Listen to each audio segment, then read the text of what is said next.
Donc le Parlement s'est arrogé un pouvoir qu'il n'a pas. Il s'est arrogé à la fois les compétences du pouvoir exécutif en déclenchant lui-même une procédure, et il s'est arrogé également les compétences du pouvoir judiciaire en condamnant, parce que tout le rapport qu'il a fait était un rapport à charge contre l'ancien président de la République. Nous estimons que nous sommes dans une république et que de surcroît, nous sommes dans une république qui n'est pas parlementaire. Et nous constatons malheureusement que depuis quelque temps, le Parlement est en train de s'arroger tous les pouvoirs, qu'il s'agisse des pouvoirs exécutifs, qu'il s'agisse des pouvoirs judiciaires, comme si nous étions dans un régime parlementaire. Or, nous sommes dans un régime présidentiel. Et c'est pour cette raison que nous en appelons au premier magistrat de la République, qui est garant du fonctionnement régulier des institutions, qui est la clé de voûte des institutions, pour qu'il soit mis fin à cette confusion des pouvoirs dont le Parlement est le siège.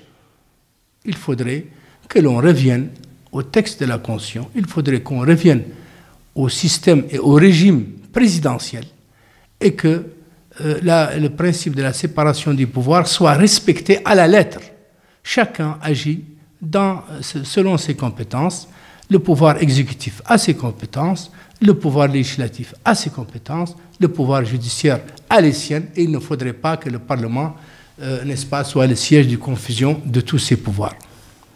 Nous soulevons un article qui est essentiel, qui est fondamental, qui est l'article 93 de la Constitution. Et le Parlement doit nécessairement constituer une haute juridiction qui soit spécialisée dans l'examen de tous les griefs qui sont reprochés à l'ancien président de la République, qui ne relèvent pas de la compétence de juridiction de droit commun. Nous disons aussi que la procédure est ségrégationniste à l'égard de l'ancien président de la République parce qu'il est le seul, mais alors je dis bien le seul, parmi 313 inculpés à être soumis à un régime carcéral qui relève pratiquement de notre âge.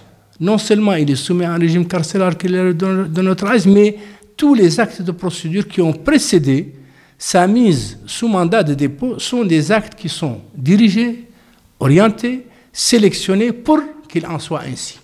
Donc nous estimons que c'est une procédure qui est ségrégationniste, nous estimons que c'est des mesures qui sont sélectives, nous estimons que ce sont des actes d'une rare violence et qui sont destinés essentiellement, pour l'essentiel, et ayant pour seul et objectif but de bâillonner l'ancien président de la République, de l'empêcher de s'exprimer sur ses opinions et évidemment, par ailleurs, tous les autres inculpés ne connaissent pas les mêmes mesures restrictives de liberté. Tous les autres inculpés sont là, ils se promènent, ils ont leurs biens à leur disposition, ils n'ont pas ce problème-là qu'à l'ancien président de la République qui est donc incarcéré de manière tout à fait illégale, violente, abusive et irrégulière. Le pôle chargé de l'instruction a ordonné la saisie des biens de l'ancien président de la République.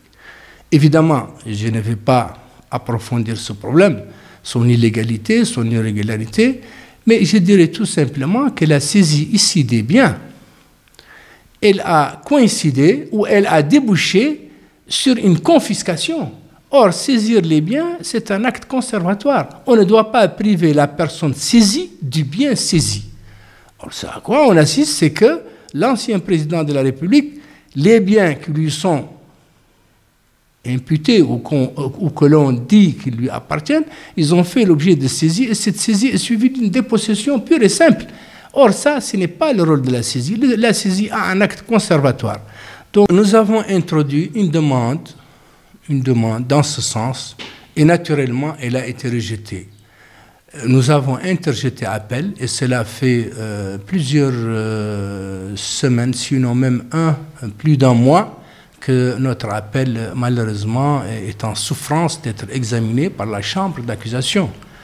Et ça, c'est aussi un élément de cette attitude ségrégationniste que le pôle ou que la justice, de manière générale, a vis-à-vis de l'ancien président de la République.